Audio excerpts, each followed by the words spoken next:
Hello, everybody. Welcome back to Four Sides of the Ring. Yes, you said it right. One day I'll not question that, but do you want to restart? We'll just keep All going. right, we're going to keep going. Well, that's one way to start the show. That's one way to start the show for sure.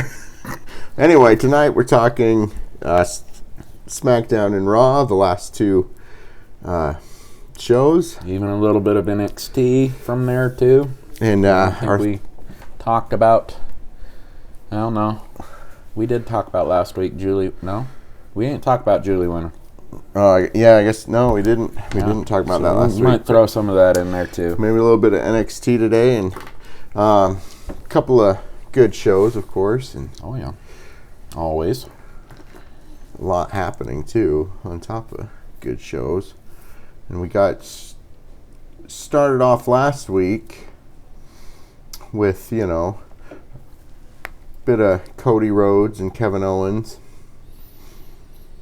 and a little bit of Paul Heyman.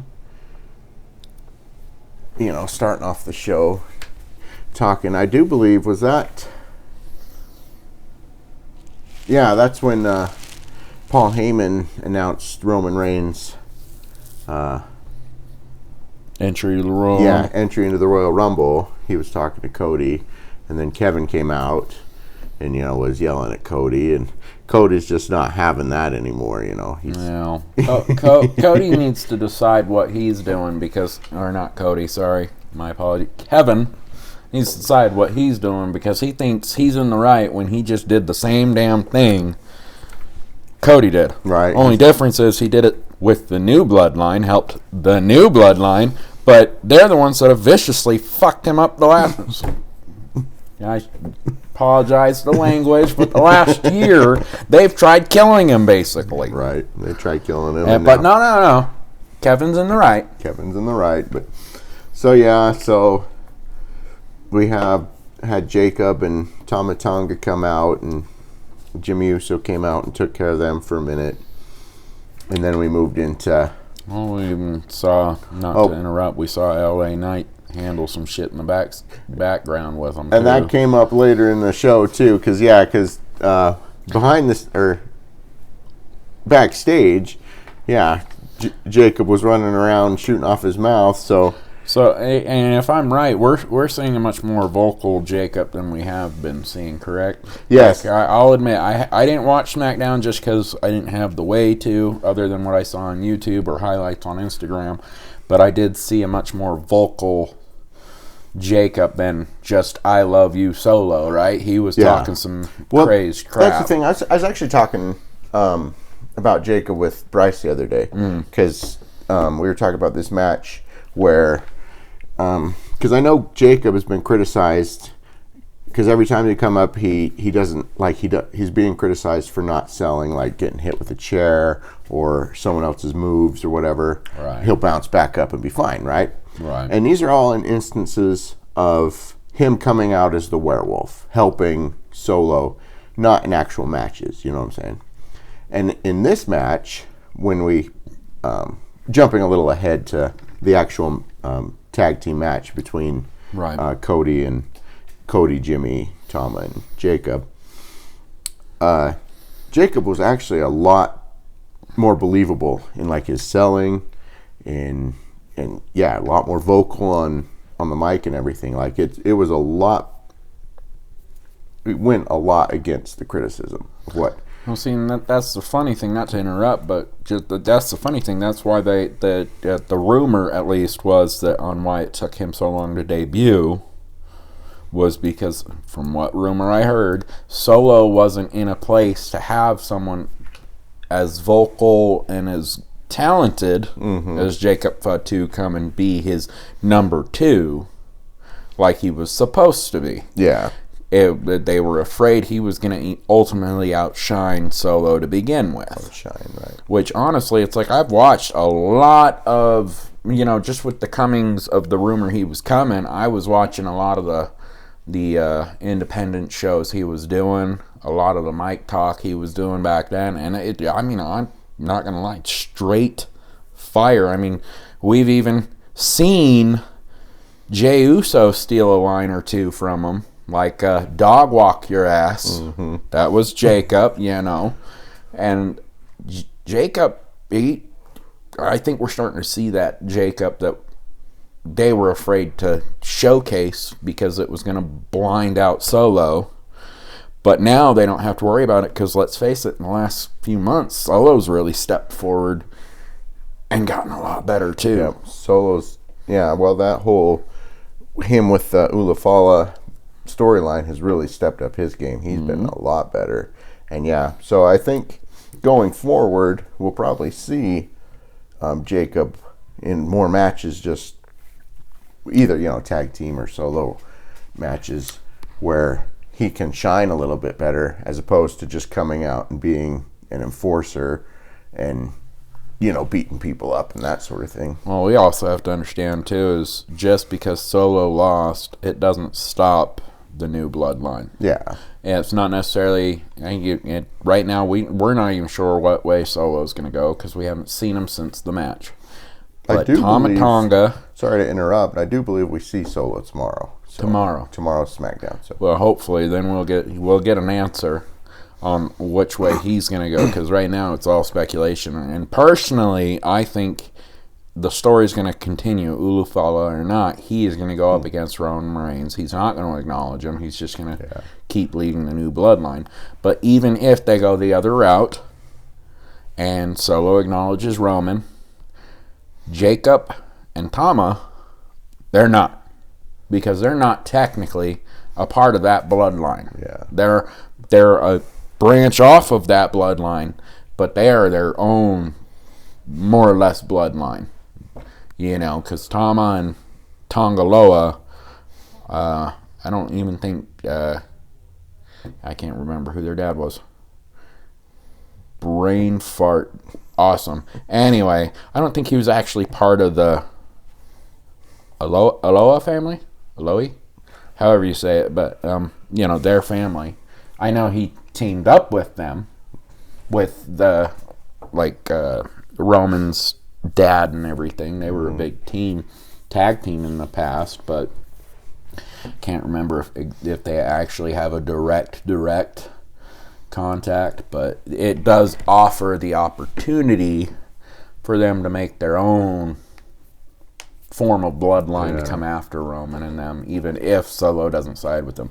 I don't see that happening. I think Solo's going to do the same dang thing Roman did, which was, I'm not acknowledging you.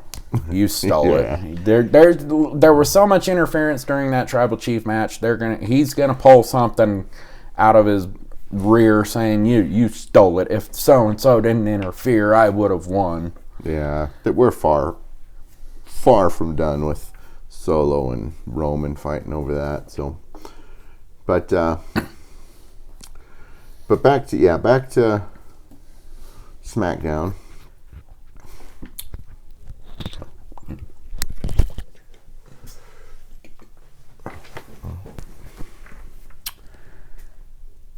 Okay, so back to SmackDown. We had so they kicked off the night with Chelsea and Mia Chin, right, in Chelsea's defense of the. Now, before we get into that, because I've watched highlights of that match, not to really jump ahead, but I never did see for sure. Did Piper interfere in that match? Yeah, okay, I was going to bring that up because really, the notable points of the match, like Chelsea and Mia Chin did a good job, right? But it wasn't anything special. And really, if Mia Chin, there was a point at which she did her move on Chelsea, so Chelsea was, whatever in the ring. Right. And Mia Chin jumped on the apron because she was going to climb up and finish off Chelsea. And Piper came over and swatted at her leg. Okay. And which Mia Chin just stepped over, and then she turned around and kicked Piper in the face, right? And at that point, if she just turned around and continued climbing the ropes, she could have got Chelsea. Okay. But she decided to keep going after Piper. So she jumped Piper, and then she went after Chelsea, right? Okay, because you couldn't believe how hard it was to even find anything about Piper anytime, like the videos I found or saw on my Instagram/YouTube highlights, it was literally Mia doing her move and Chelsea rolling her over into the pin. So I never could actually confirm, because I did see the part where Piper went like this and at her legs and Mia kicked her, but then all of a sudden it jumped. It jumps to... Yeah, and so you see that, and I'm like, okay, so what really happened? Basically, she just... Like, after Piper swiped at her legs, she kicked Piper down, and then she jumped on Piper to kind of completely knock her out of the way. But it just gave Chelsea enough time To regain herself. So by the time she got up to the top of the rope, did her move, Chelsea was back in it. Got you. And then at that But point... as far as we're concerned, she did not win the match without interference, though. Yeah, it was interference. It was little. It was minimal. But it's kind of Mia Chin's own fault. Because she could have ignored Piper. Right. She could have just kicked her in the face, turned around, climbed the ropes, and finished off Chelsea. But she didn't. And ended it. I don't state the way I just, like, I kind of replayed that in my head there. I don't say it like as a discredit to Chelsea. She can't win fair. I think Chelsea is the right girl to really fucking take that U.S. title and run with it. Like, she is the face. Yeah, she's running with that title so well that she's deserving of it. Oh, yeah. She's carrying it well. For the amount she did for the company for years now, she deserved it to begin with. But, I mean, don't discredit Mia. Mia deserved it too. But I think right now Chelsea's the one that's going to carry it for at least a month or two. Yeah, it's got to go a good month or two before. Honestly, I think Chelsea's going to carry it for a while. Honestly, I think the next big match we'll get with her is the title defense-wise is either Royal Rumble or after the Royal Rumble. I mean, because you got to realize too, we still have a handful of Saturday night main events to fill too that she'll be defending as well. So I mean, and hopefully, if we get minimal interference like we have been from Piper, it'll show Chelsea has the gall to actually hold the title herself. I mean, it's like you said the other day. If anyone's going to take the title off of Chelsea, it should be Piper. It's probably going to be Piper, because Piper's the one that's putting up with her behind. At some point, I think Piper will stop, but I think we still got a minute of Chelsea's. I do too. Run. I think it can't go shorter than 3 months at least. Yeah, she's got a minute. She's got to at least break the 70 to 90 day point right there. All right, so then we have the Los Garzas and the Pretty Deadly fight. It wasn't anything. Now I'll state I didn't actually see anything on this one. I think I saw a point of Pretty Dead, like them saying, no, this is going to happen tonight in the background. But other than that, I don't think I saw anything. Nothing to discredit either one of them. My algorithm's pretty straightforward. Brings the ones I do like. It's just a short, fun fight. It was nothing eventful happened. Obviously. And Los Garzas got the win. Which I'll tell you right now, both teams, like, I've seen both sides of the teams. Pretty Deadly, Los Garza. They're all phenomenal wrestlers. Yeah, I know Pretty Deadly. They've got talent. Like, I mean, best way to put it is Pretty Deadly is like just the humor of the show. They're kind of like a team that's goofy. They're supposed to be this gay team, flamboyantly gay. But it's like they've had this probably in every aspect of every era. Attitude Era, you had Gold Dust. Yeah. The flamboyant. Yeah, flamboyantly just team or character. At one point, proceeding past that, you had Billy Gunn and Chuck. They were the gays, and it got to a point where they were being married and then they're sitting there at the altar with, I want to say it was Eric was doing the whole thing, but they're like, no, dude, this was a joke. Like, we're going way too far with this. This was supposed to be a joke. Like, what the hell? We're not that way, you know.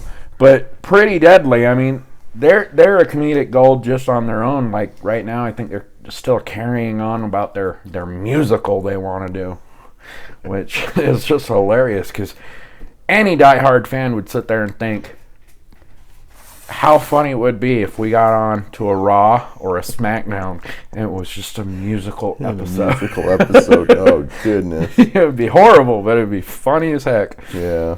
But no, both teams, I'll tell you now, I mean, my algorithm may have not pushed their match ahead, but I'm also one that I would, my algorithms show me like the main matches, the main guys. You know, you got Cody, you got Roman, you got, you know, all the main girls, and so that's where my algorithm the big lies. draws always, the big matches, always pop up. Yeah, of course, so and it's like I'll slam myself because it's like I don't even have a way to watch SmackDown right now, you know, so it's like it's hard for me to actually get the full show on YouTube. Some of this, this is always the problem with trying to catch up through highlights and whatnot. Is like you miss all the minor parts of the show, and you'll even miss the backstage. Yeah, the backstage, because there is actually a part of this where Wilson, he started calling for DIY to come out and help him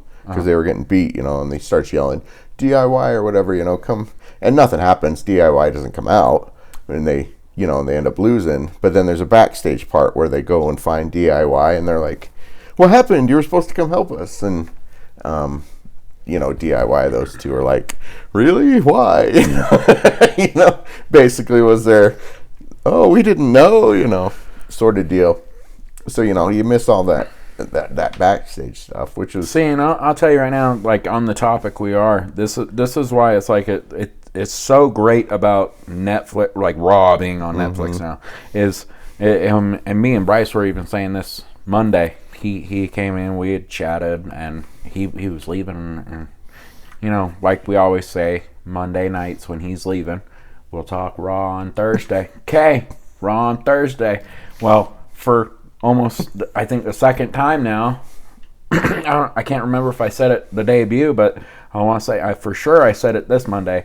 I was like, yeah, I'm gonna go home and watch it, and we kind of both stopped like, that's a good feeling. That's a good feeling, yeah. I can go home and actually sit down and watch the show. Actually sit down and watch the show. You know, without paying for cable or satellite to watch. Yeah, it's on a station. It's on a streaming. Like, I've even looked up, like, trying to stream USA, and it's like, there's no way. They're like, oh, go to Peacock. Why? You don't give me anything, like, current. Right, you can't. I can't currently watch SmackDown. And it's like they don't have their own... I mean, honestly, if they were smart, they would just start their own streaming site and really make it to where it matters.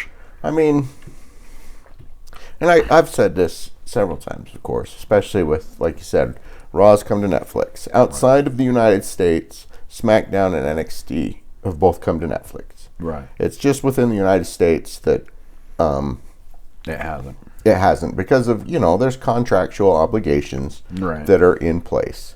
You know, but as we move forward, like, this is a huge step forward for streaming live events. No, it's probably going to kill the network completely. In the sports world, well, let's face it, as a whole, what Raw's doing. I mean, and they've even conquered number one on Netflix the last 2 weeks because they've been the number one show. Huge, both Mondays on Netflix right now, and that's just gonna, once we get beyond contractual obligations on the networks and those channels, it's gonna bring about a huge change. And this isn't just a change for WWE, but it's a change for the sports world in general. Right. Because you'll see, like, football and baseball and basketball all follow suit to where they can get on streaming and get the ad revenue through streaming, because more and more people only use streaming as opposed to, like you said, paying for cable, which is outrageous. cable prices are outrageous, You don't Right. want to pay for that. Yeah. So, going forward, we'll see these changes. It's just right now you got to find your workarounds to watch some things. I mean, Raw is very accessible now, and soon, the others will follow eventually, and we'll get there. Well, I hope, because, YouTube don't cover a lot. Yeah, we missed some things, but we'll figure that out as we go. All right, let's move on to Shinsuke Nakamura and LA Knight. Now, before we actually get into this, this was after LA went and kicked Jacob out of the arena for raising his voice a little too loud. That was hilarious. Didn't use his indoor voice. Uses his indoor voice, shoves him out the door, and just that come back to haunt LA Knight. But that's what I heard. Before that happened, because this was title defense for Nakamura, right? And this was a very, very good match. Like, it got really, really good. They were both the back and forth. They were both taking it to each other. Very evenly matched fight, right? And it was exciting. And then Jacob and Tama Tonga come running out, and they just start attacking LA Knight, because they're pissed off at LA Knight, and that, that obviously disqualified the match, and it turned into a no contest at that point. So, Nakamura retained. LA Knight got the crap beat out of him by Jacob, but that fight, I'll tell you what, it was a really good fight before, and it kind of progressed too. It started off kind of slow, and then they just started taking it to each other. It was getting really good. So I'm guessing we will see another fight between those two, LA Knight. Oh, guaranteed. And Nakamura, because that's not the end of that. And we'll get to see the results, see if maybe LA Knight can win back his title, or if Shinsuke will retain, But, that also led to Cody and Jimmy coming out too. And I saw that on YouTube. They came out and then challenged a match. Is it Adam? What's his name? Adam, Nick. Nick. SmackDown's Nick. Nick. Sorry, you're good. Need to learn some names. Nick, it gets confusing. Nick came out to give them the boot. Jacob and Tama. Cody jumped in the ring, and he's like, no, we're finishing it here. Okay? So Cody started that match. He's like, we're doing this tonight. And that's what brought about that tag team fight, which was also pretty good, not gonna lie. We'll talk about that in a second though, because we still got. So that's what led to that. But before we got to that tag team match, because that ended up being the main event for the night. We have two more matches. We had Motor City Machine Guns and A-Town Down Under, which again was just a match, mild match. There'd been the backstage segment where Theory and them were barking at Nick, and Nick got all pissed off at him. He's like, "You're going at it, you got your fight. Get out there and fight." Right. They got out there. It was a pretty decent fight. Nothing to write home about or anything. They're all obviously all fun to watch, but Motor City took the fight, as they do. That's all right. Okay. Which then led into Tiffy time. So Tiffy got her moment. She came out to have her championship moment and talk to the crowd, and definitely ragged on Nia being the dummy of the two. Yeah. Over she was her being dumb. Talking her crap, and then Nia comes out. I've seen plenty of videos of them going, listen you little shit, or whatever. Listen, you little and then all of a shit. sudden R-Truth goes, I don't even think that's PG. So Nia comes out, and she's talking her crap. She's obviously pissed. Bayley comes out, and she starts Bianca. talking her crap, and then Bianca and Naomi come out. You know, and they got their crap. And so this is all turning into a mess, you know, because they break out fighting, right? Yeah. And Tiffy's able to do her move on to him. She did the moonsault on all of them, and then got out of the ring.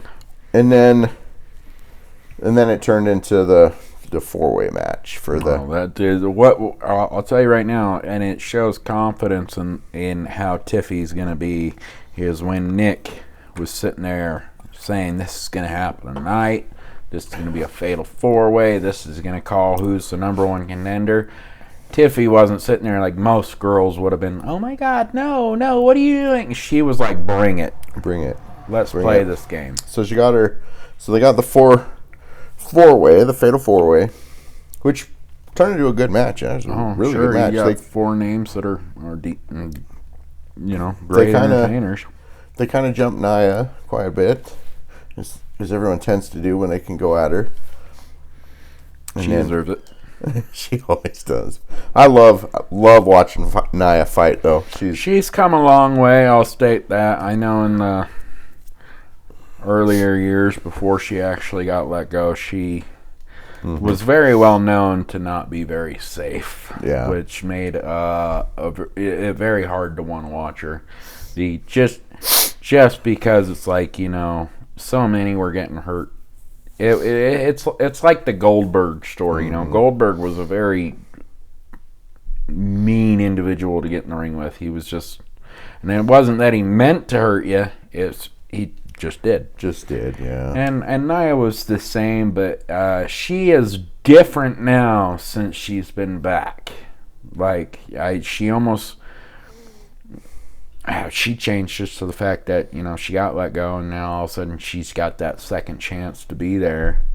And it's like, I've seen very good matches from Nia since, and it's like, I know it's not to say that her matches before were bad, but it's like, half the time you hear, oh, so-and-so got hurt during the match, and you're like, are you serious? Yeah. Like, this happens with Nia Jax's matches all the time.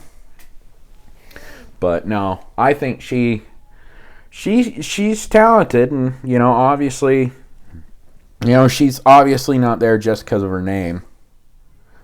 She's there because Triple H sees the talent she has, and she does have some pretty darn good matches under her belt, and more to come.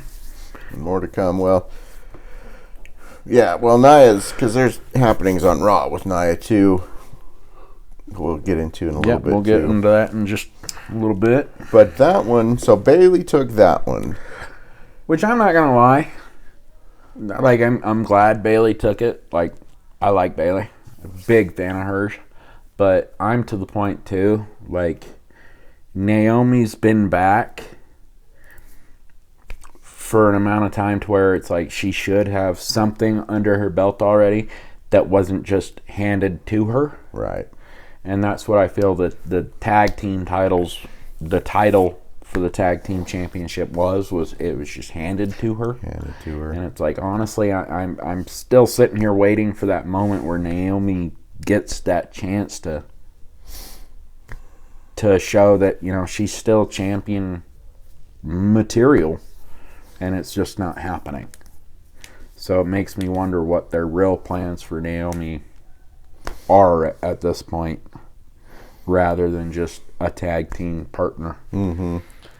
Because, let's face it, Bianca doesn't need to be a tag champ. Naomi doesn't need to be a tag champ. They were both great women's champions many times. They need to be in that spot again. They don't need to be tag champions, because we've got tag teams made out of, in the women's division, made out of great talent that, honestly, I think Naomi and Bianca are just kind of blocking.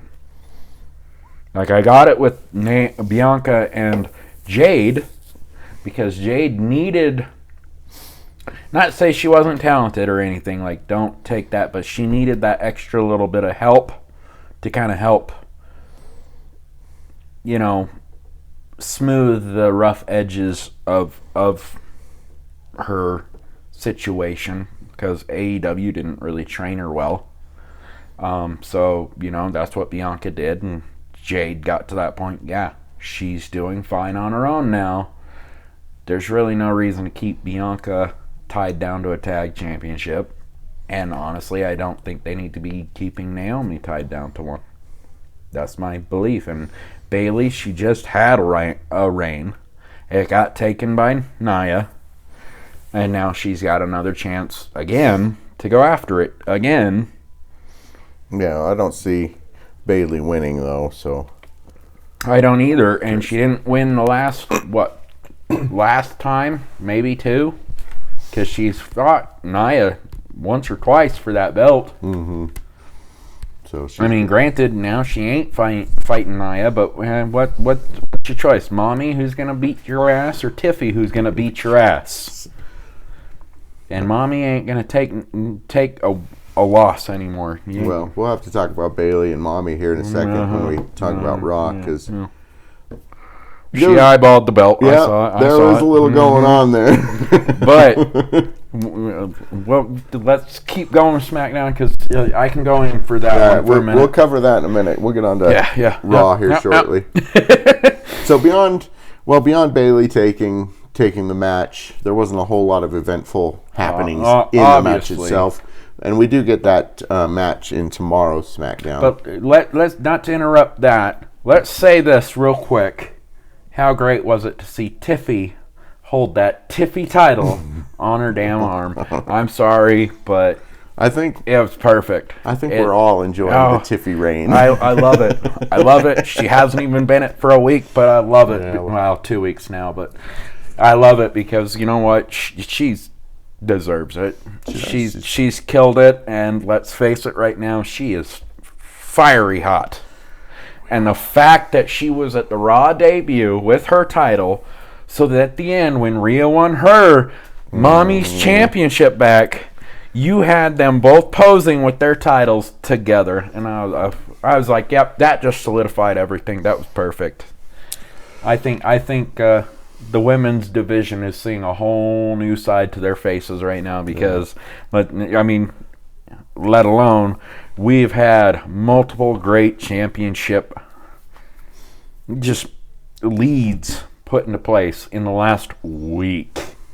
You had Tiffy, Mommy, Julie, and we'll get into the last one once we start talking about Raw.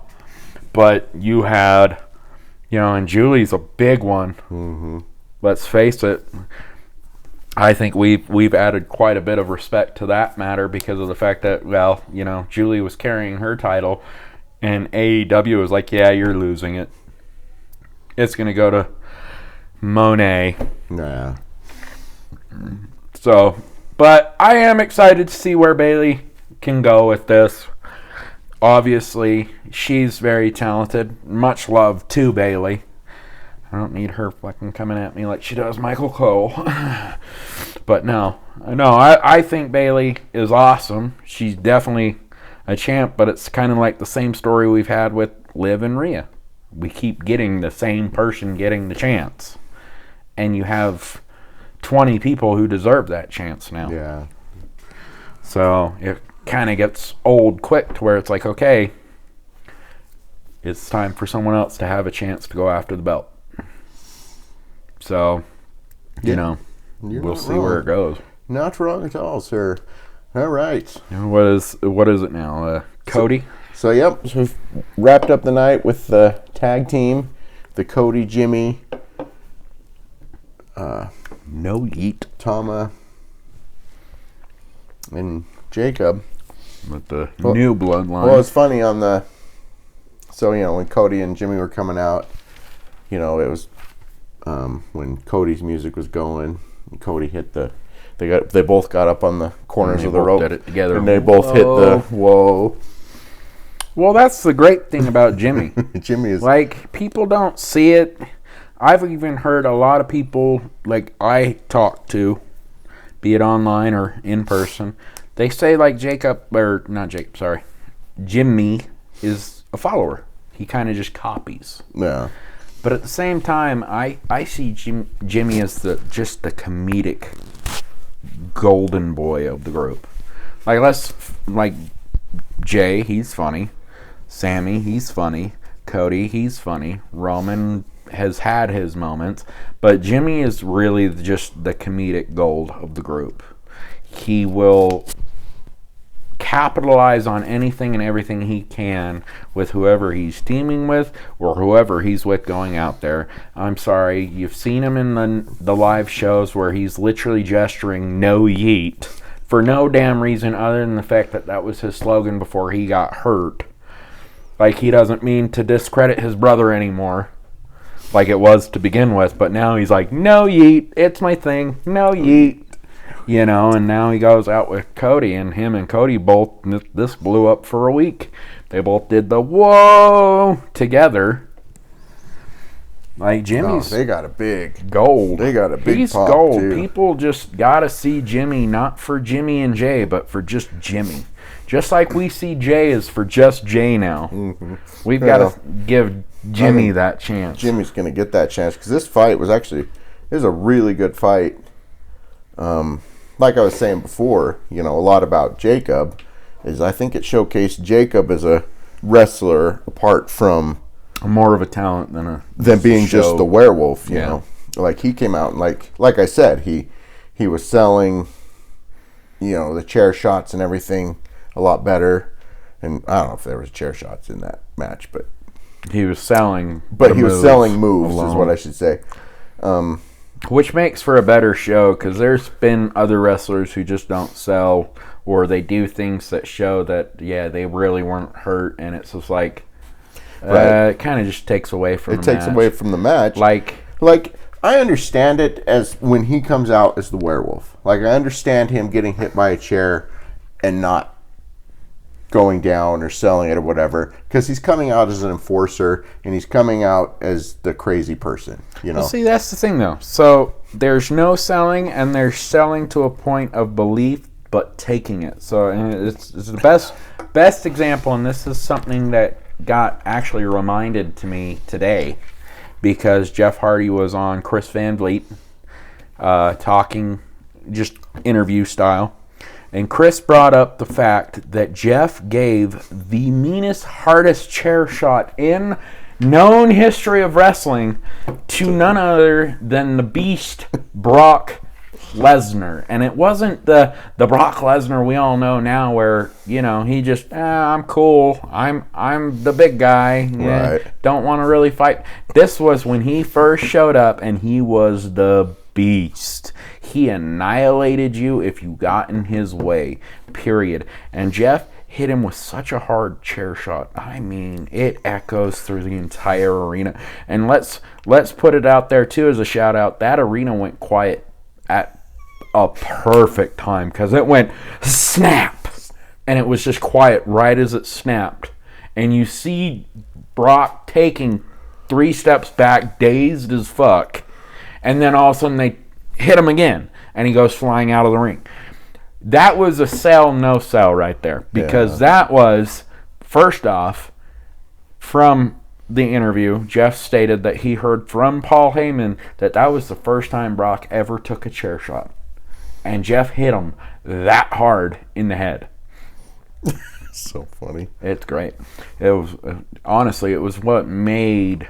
I'm going to tell you right now, it's what just the fight Brock had with the Hardy Boys made the Beast, because the Hardy Boys for a couple of weeks brought it to him every chance they could. I mean, they got annihilated 9 out of 10 times, but the few times they come out of nowhere and chair shot him like that and just show, holy shit, that mofo just took a hit. But to where you see Jacob just take the hit and not do anything, like he doesn't even stumble back, that's a I'm just not going to sell it situation. And that's where me as a fan, I don't like those. Like, I can name a couple of wrestlers, I don't like what they do on that. Like, you got Samoa Joe. He acts like he's hurt, someone's jumping off the turnbuckle, and he gives him the bird and walks out of the way and lets them hit the mat. Yeah. Like, it's comedic, it's funny, haha, But at the same time, it's like you just kind of took away from the show of the match. Because now you're not hurt all of a sudden and you're moving out of the way while this person's going, what the fuck? Right. So it's like, I think Jacob's no-sells could have done a little bit better. Like, or been done a little bit better. Like, they could have really made it to where it's like, almost like the Beast. You got hit, you stumbled back 3 steps, but it takes... Yeah, it takes more than that. More than that to get you going or get you out or even out of the ring. You're stunned for a split second. So, I think it's just more of choreographing at this point. They needed to really show. Well, I think we're going to see more of Jacob and these guys apart from Solo for a minute. Right. Where they're not the enforcers, they're wrestling matches. Oh, let's face it, we still don't know what's going to happen with Solo. And we'll find... We'll hopefully find out tomorrow. Hopefully we find out tomorrow. It's up in the air. I think we find out tomorrow, but... Because, even Tama Tonga in this match was really good. He was doing a really good job. And it was... again, comes down to Kevin Owens showing up and Cody chasing him off that cost them the match. Then they ganged up on Jimmy, and that was the end of that. Right. So, but was anyone surprised? No. Kevin Owens keeps showing up and showing up. Because Kevin's always right. Even though after everything went off the air, they were still out in the hallways of the arena fighting, and he was knocking over the waiting line stands for no apparent reason. He was just doing it. Nothing against Kevin, but, Well, he's going to get his... I think we're going to see a much greater side of Kevin. Some of the speculation that's out there is they're really questioning whether they're kind of developing something like the NWO again. Yeah. And Kevin is the most known name I've seen out of the speculation coming into it. Almost like he starts... He's going to start something. Starts it. And, obviously Drew's the second most. Yeah. But it's all kind of in point to start something to stop the bloodline. Mm-hmm. But personally, I think if you steer into the direction of the NWO, nothing against the NWO, it was the greatest faction of its time. But right now, it's just kind of, if you went towards it now, you're just trying to rewind and get the better of what you had. Yeah. It's, don't get me wrong, it would be great to see some sort of faction with, Kevin, Drew, and all of them going up against the bloodline. But at the same time, we've seen it before. We've seen it before. And we'll see it again. And so that was SmackDown. Last week's SmackDown, which was pretty good. SmackDown is now 3 hours long. Yes, it is. So is Raw. Pretty good. And so, with that, let's move on to Raw. Because Raw was... It was started with CM Punk being a little angry about getting interrupted by Seth and not Rhea Ripley. I think we all I could agree with that, though. Why couldn't it be Mommy? She's like, why can't it ever be someone I want? Why can't it ever be Rhea Ripley? Yeah. Is anyone going to complain if she interrupts? Well, no, I take that back. Liv and Dom might. Liv and Dom would complain if she interrupted, but most of the rest of us. So we got very happy. So we got Punk coming out, talking about the Rumble. We had Seth coming out, talking about the Rumble, and then Drew coming out. But Drew's also spewing a lot more on the side of going up and stopping the bloodline. He's really pushing the factor of, Roman needs to be stopped. Mm-hmm. So we don't know where that's even going to go, other than the fact that I see Drew stopping Roman from winning the Royal Rumble, or at least attempting to. And going nowhere past that. I think even if he were managed to stop the Rumble or Roman winning the Rumble, I think it'll land on Seth, CM, or even John. With the known factors of who's going to be in it at the moment, it's going to be the other three that might win. I don't think Drew will win. I think his one-sidedness of stopping the bloodline is going to blind him to where that's what costs. Well, he'll probably cost. I wouldn't doubt if he costs Roman the Rumble, but costs himself the Rumble at the same time. That's what I'm saying. Because I really think Cena's winning the Rumble. I want to hold out that Cena wins, but the factor that CM Punk hasn't ever won one, I can see him having, because technically last year it was supposed to be CM Punk, but then he had the injury, the tricep or whatever, bicep, tricep, get basically torn. So they had to basically go with Cody throwing him over instead, and Cody winning. Yeah, Cody winning. So with that factor, I think we're getting. I really think we're getting the Cena Cody match. And I think we're going to get it. Now, I've heard nothing about Cena and Cody. I've heard nothing but Cena and Gunther right now. Like, that's supposed to be the WrestleMania match. Cena versus Gunther. Well, I wouldn't doubt if Gunther doesn't even have his I would title be surprised if he makes it past this month with that title right now, because I not to get carried away because we're not even at that point of that segment on Raw, but Jay and Gunther at Saturday main event, I see Jay leaving with that belt. I don't think Gunther does. I would be surprised and very let down if Gunther walks out of there. And so help me God, if it's because of the sleeper hold, I'm done. Because let's jump ahead to that real quick. Jay coming out to challenge that segment. Mm-hmm.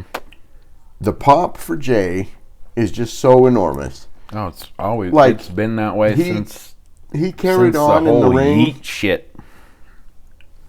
The other night, and it's just huge.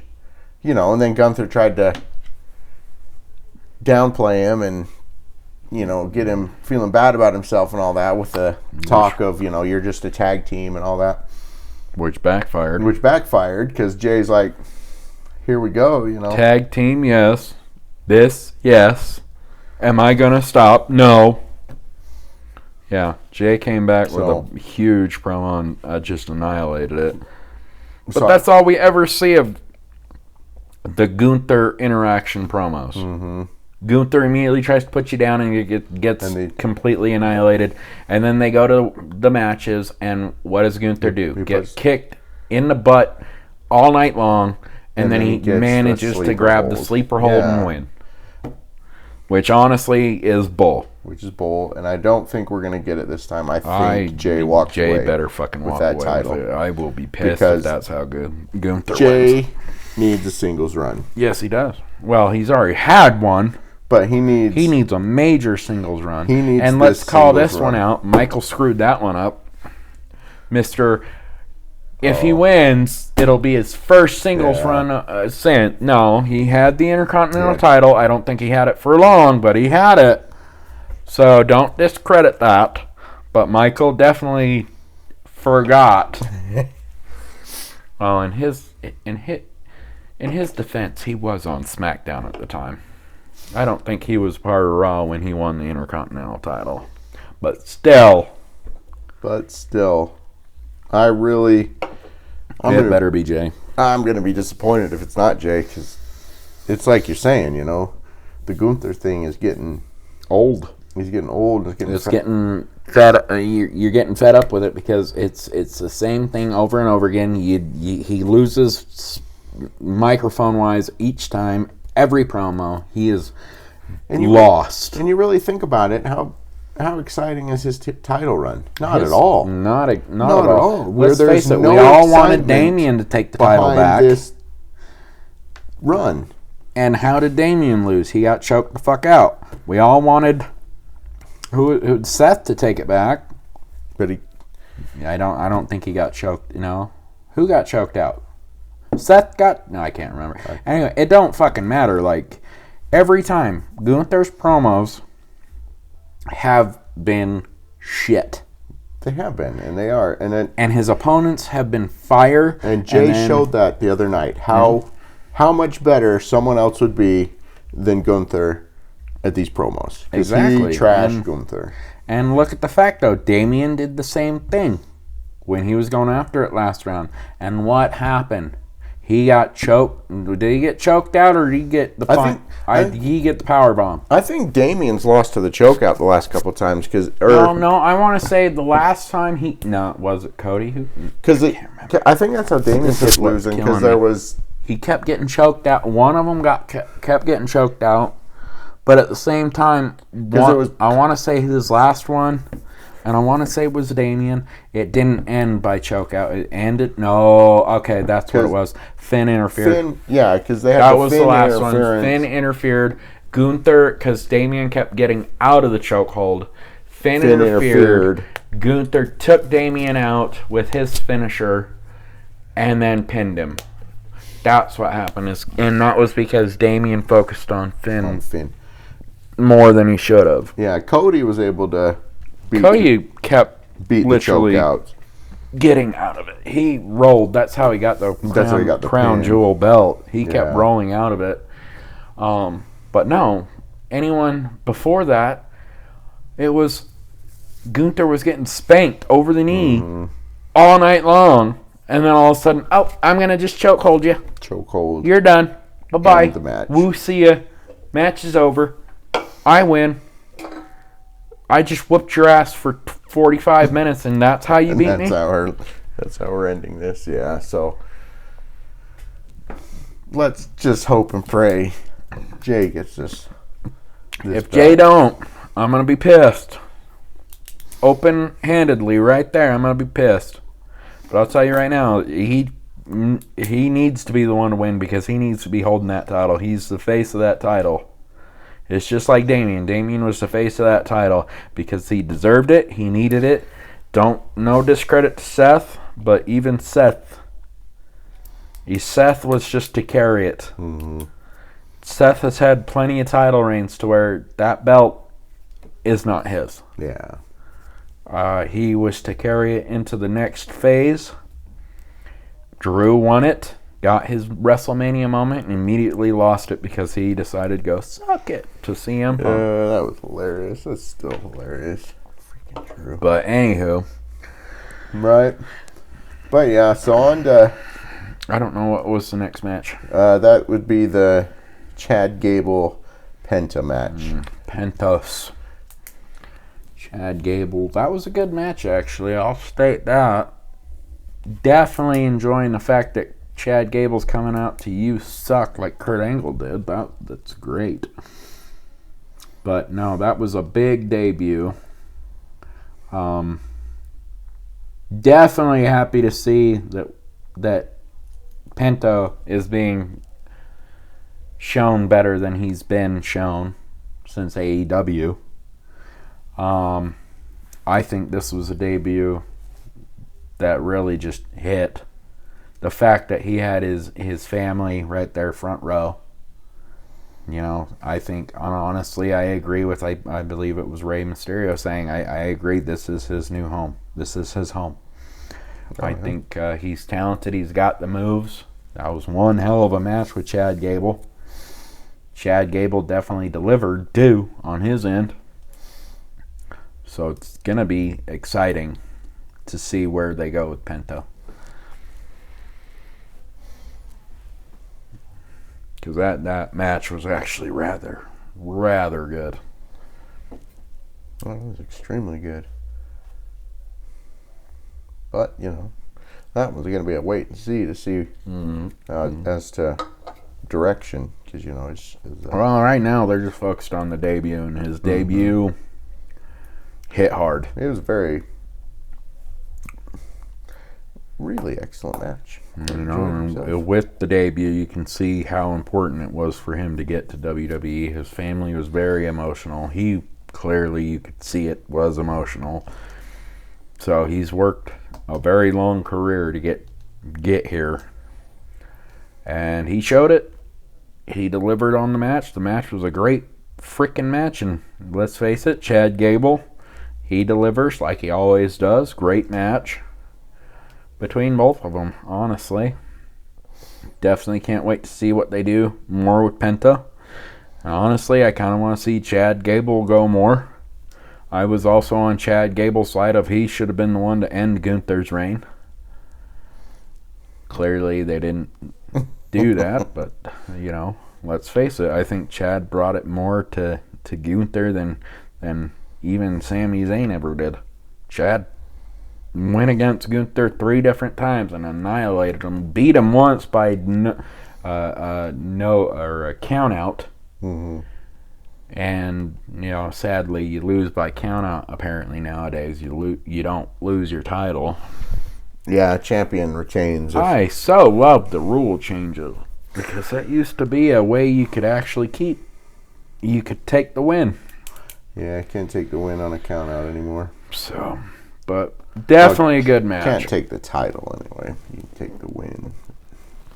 Yeah, he beat him by the win record, but yeah, good match. We should see a lot more from that. So going forward, just gonna have to see what they do. I don't have any. Definitely will. I don't have any guesses as to what they're gonna do with him.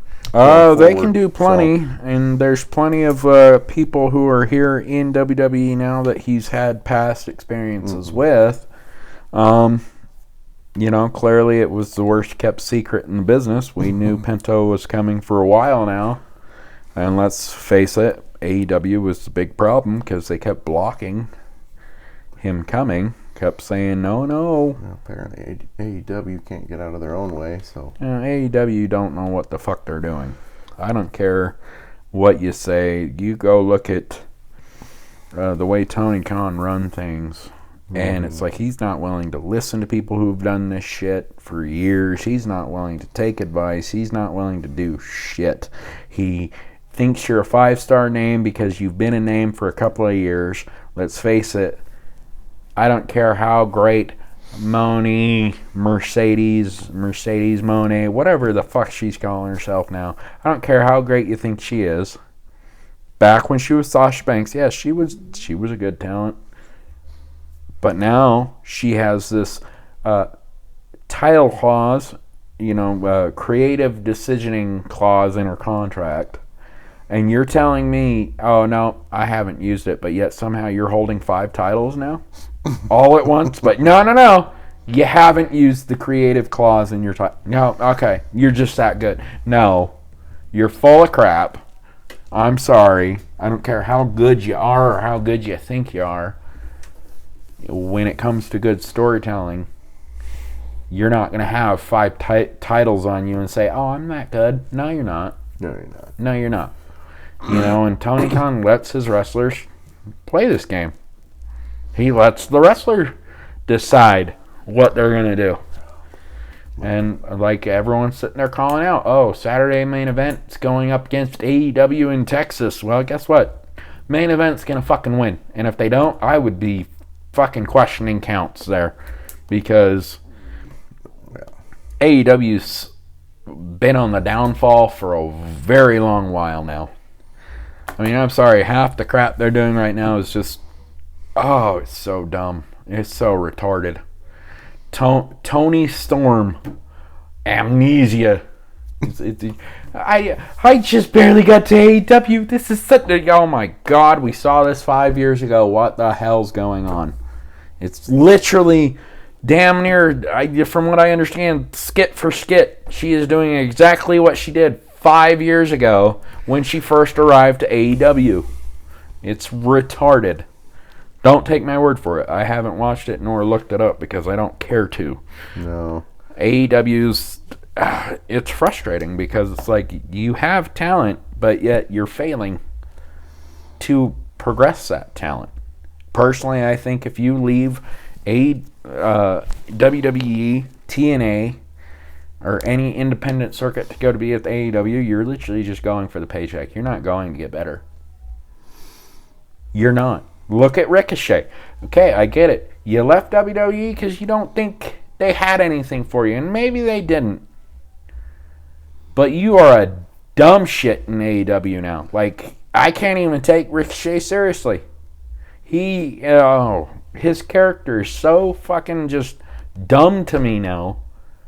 They're trying to play him off of as this psychotic person who can split open the biggest guy in the ring with with like hardly any struggle, and you're supposed to be the one we take. Nah, Swerve Strickland's scarier than you, dude. And yet somehow you split his head open and you're supposed to be looking psycho? No. Right. You look ridiculous. You look dumb. Don't tell me you didn't take that offer for the money. WWE had a better story with Ricochet and could have really gone down a better story path with Ricochet if Ricochet hadn't quit. Because Braun and him and their little dispute that even included Samantha in it. Man, Bubba said it perfectly. They could have ended his last few weeks at the company by Ricochet coming out, being the hero, holding his fiance's honor, and kicking the shit out of Braun, left and right. And it's like, honestly, if he wasn't quitting, I guarantee that's probably the storyline they would have gone with. But they aren't going to waste time to discredit one of their wrestlers with someone who's leaving. Right. So, AEW's just, honestly, it's the 6-foot hole you go jump in when you're done. When you're done. Because look at Edge. Is his career any better? He took the worst jump off of Hell in the Cell and shattered both his ankles, or whatever the hell injury it was. And you're sitting there going, that was the worst jump I've ever seen. Like, you didn't even hit your guy. You hit next to the table, got injured, and your guy still somehow acted like you hit him when you clearly didn't. I mean, this is Edge, man. Like, the guy who made TLC matches with the Hardys and the Dudleys. The guy who's rated R superstar. And your career in AEW is the worst career I've ever seen. Same with Jon Moxley. All of them. You went there to die. You know? Mm-hmm. So, no. AEW's out. Pentos left AEW for a reason. He's back, and his debut was straight frickin' fire. His match loads better than it's ever been in AEW. So, yeah. There's a reason AEW's talent's coming running to WWE if they can. And there's a reason AEW is doing everything legally they can to block it. Yeah. So, alright. So, Pentos, Chad, great match. Which one's the next one? So, we got Sheamus and Ludwig Kaiser. I actually didn't pay very close attention to this match. It was on in the background, but I was also making dinner at the time, so... It was more Sheamus and Ludwig. That's what I heard and saw from my end of it. I mean... But I think it was meant to push Sheamus forward rather than Ludwig. But, yeah, I mean, it was more of the same from those two. They have a good fight. They fight well, and they were doing their thing. And Sheamus got the win. I think this was more. This was the build up to the after the fight stuff Saturday night with Braun Breaker than Yeah. than anything, because there's the confrontation after the right there after the fight, and that leads to the title match now at Saturday night's main event. So nothing too crazy. Nothing crazy beyond that, and that'll be fun to watch. The title match will be fun with Braun Breaker. Next match. Let's see, we had the promo. We talked about that. So the next match was the Women's Intercontinental Championship. Lyra versus Dakota. Lyra and Dakota. I'm not going to lie, I'm a little disappointed. Just because I think Dakota should have been the bigger face for that belt rather than Lyra. And not to discredit Lyra, it's just more, I see Lyra more as a world women's heavyweight champion rather than an intercontinental women's champion. I think Dakota would have been the better face for that because it would have pushed Lyra forward more for the main belt rather than the secondary. Don't get me wrong. Phenomenal match. Great match. It's a good match. I just don't see... There's probably a lot more going on with the championship belts that Lyra just doesn't fit into right now. You know what I'm saying? That's a good point. But still, even with her not being a part of that, so it's just I think it would have made more sense. It's just like Chelsea Green. Chelsea and Dakota are kind of in the same category. They've done so much for the company. It would have made more sense to make Dakota the Intercontinental Championship women's champion over Lyra, where Lyra just came to the main roster not this last year, and her coming to the roster was right after she lost the NXT Women's Championship. You know what I'm saying? So for her to be the face of the women's intercontinental title again and be the first women's intercontinental champion, which she isn't, let's face it, I'm going to throw it out there. China was the first women's intercontinental champion. Whether it was the men's intercontinental champion or not, China won it. But anywho, I think it would have been more... It would have meant more if it was Dakota.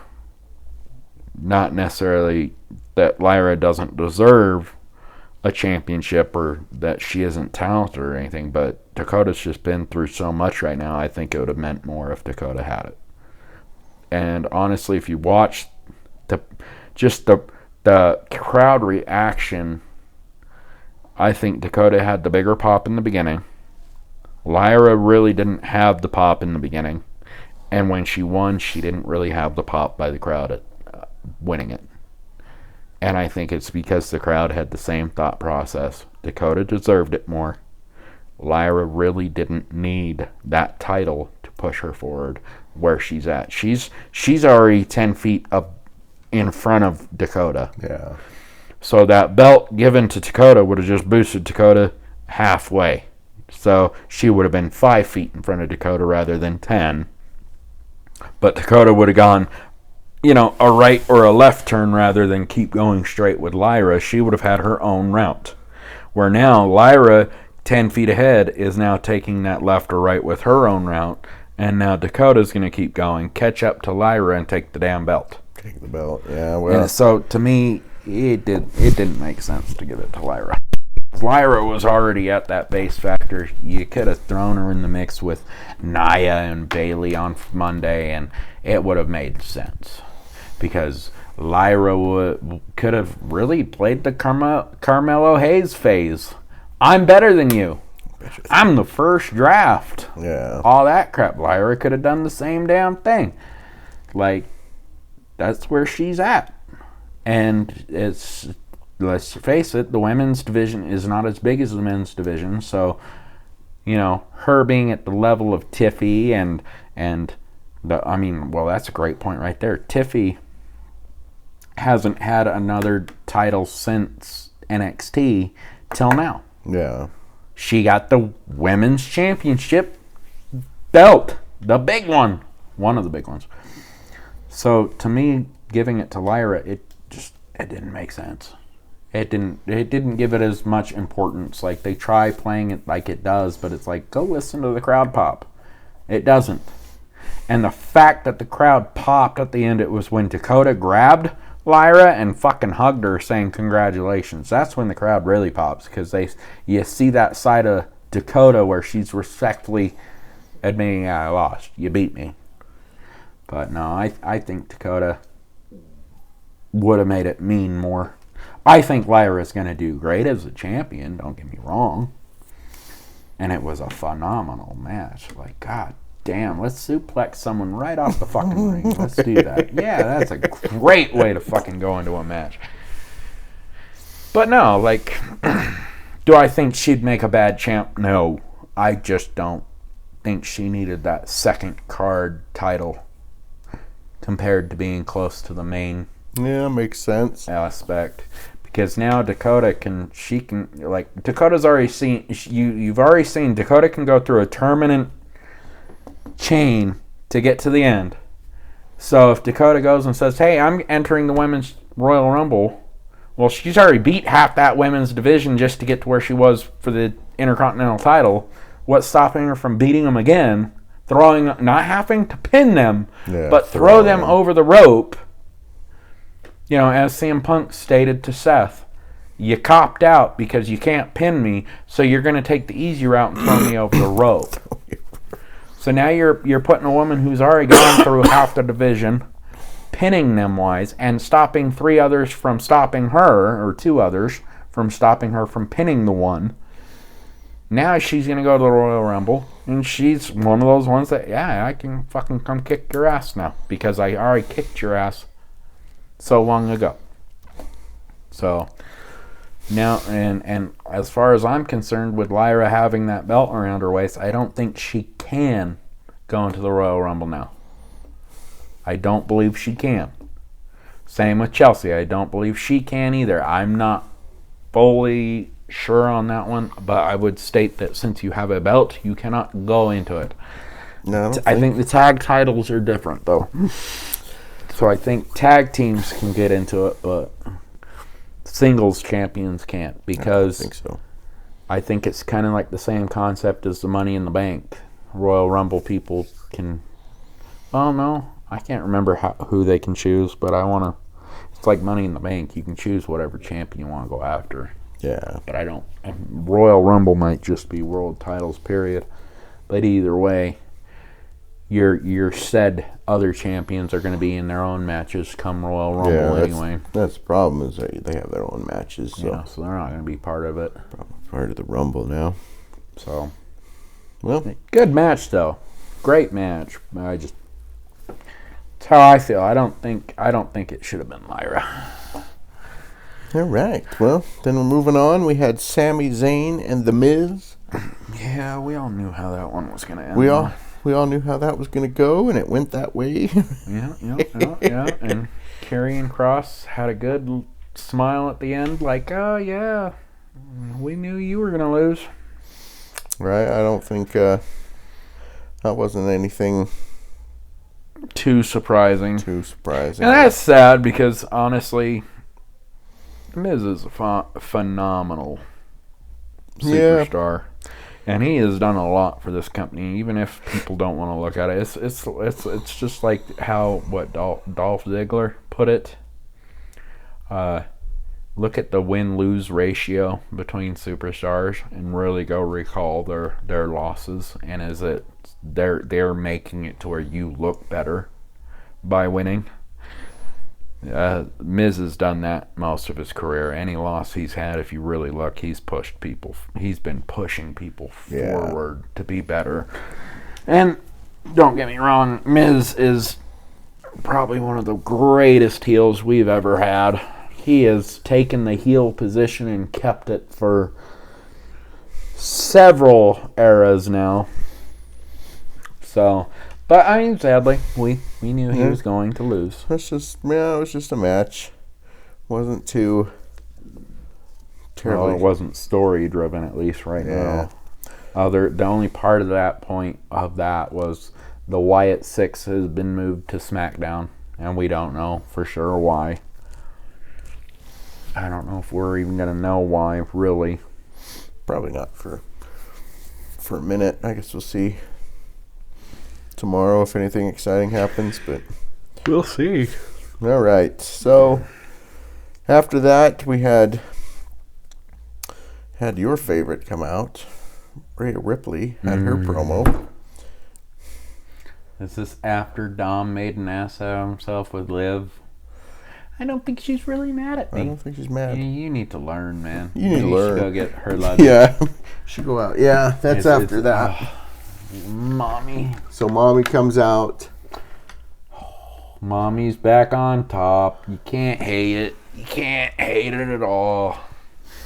And then we get... Nothing against Liv. Liv's amazing. I'll state that. Raquel, they're all great talents, but that was the belt Rhea was given, and she built up for a year, and she didn't get pinned to lose it. So to see it back, it's almost like Finn. Finn needs to win one of them back again because he lost his the same way. He got injured and had to give it away.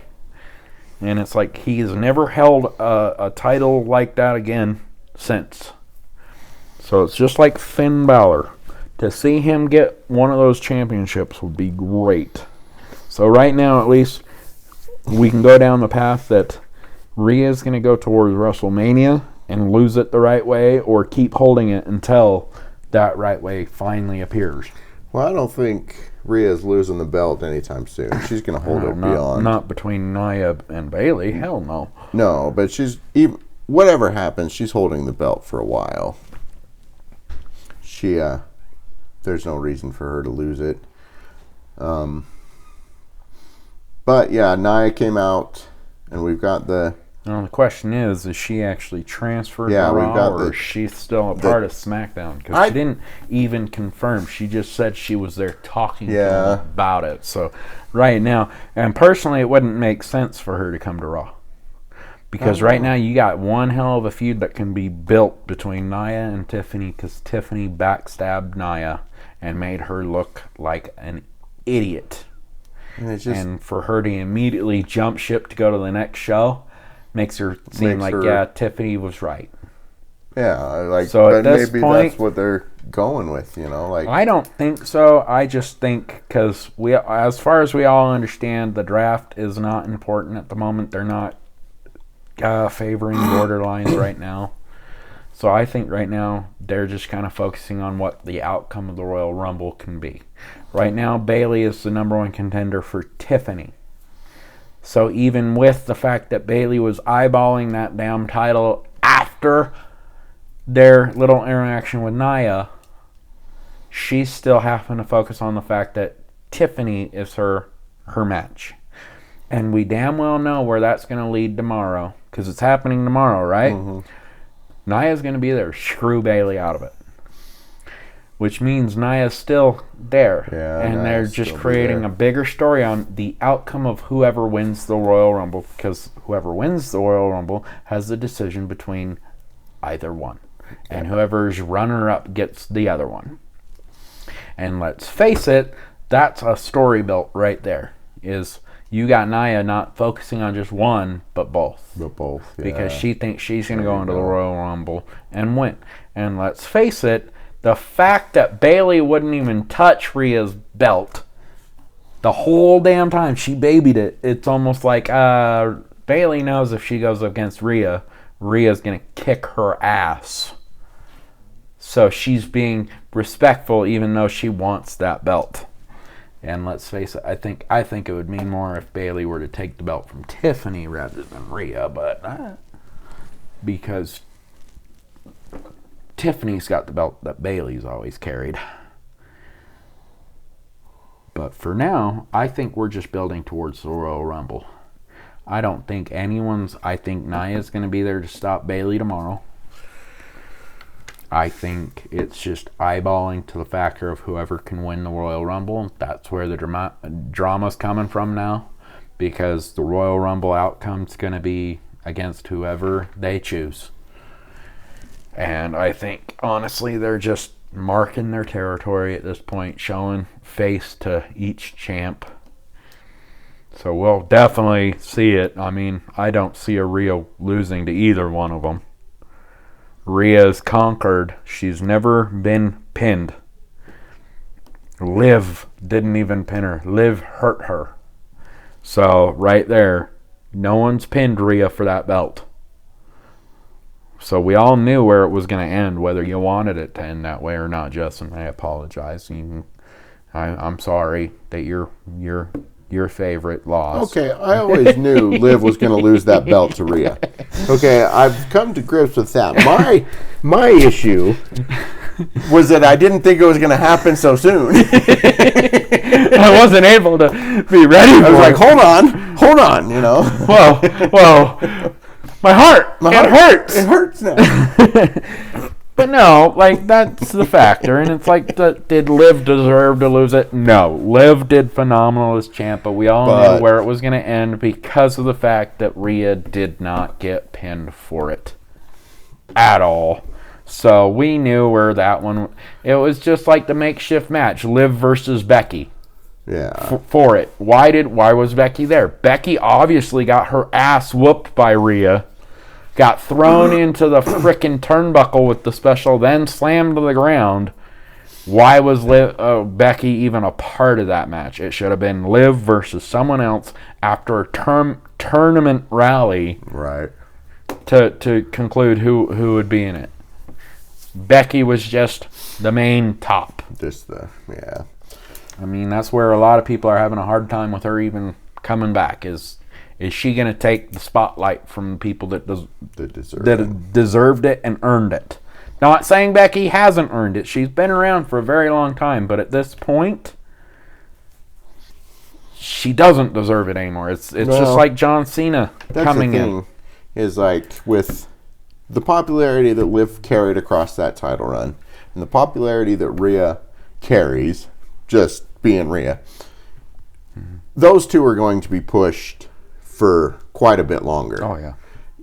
Whatever happens with titles and matches and everything, those two are going to be carrying runs for a while. Because like Liv's popularity is off the charts.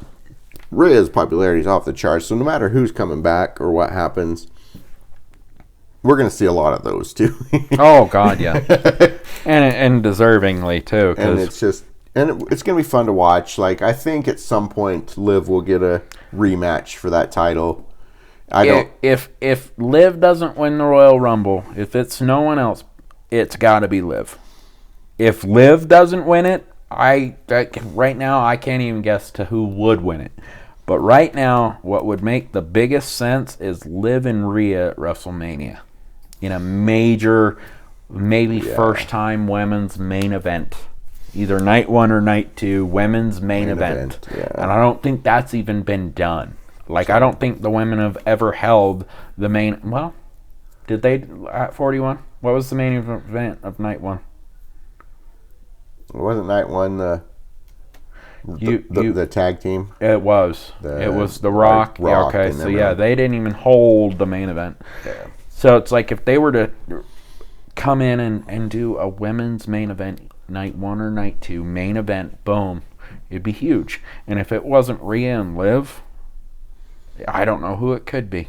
Well, Tiffy or someone, but I'm just saying, like, Rhea and Liv would make the biggest sense on making it the main event.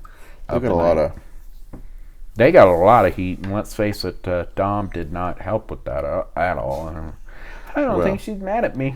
I think Dom's going to get murdered. Yeah. Brutally? Something close to murdered at this point. I think they're just going to use him as a slave at this point. Well, go get our bags. She's going to be a good little doggy. Carry that for a minute, and then she's going to do something to him. Oh, yeah. Well, that serves him right. That really serves him right. So, all right.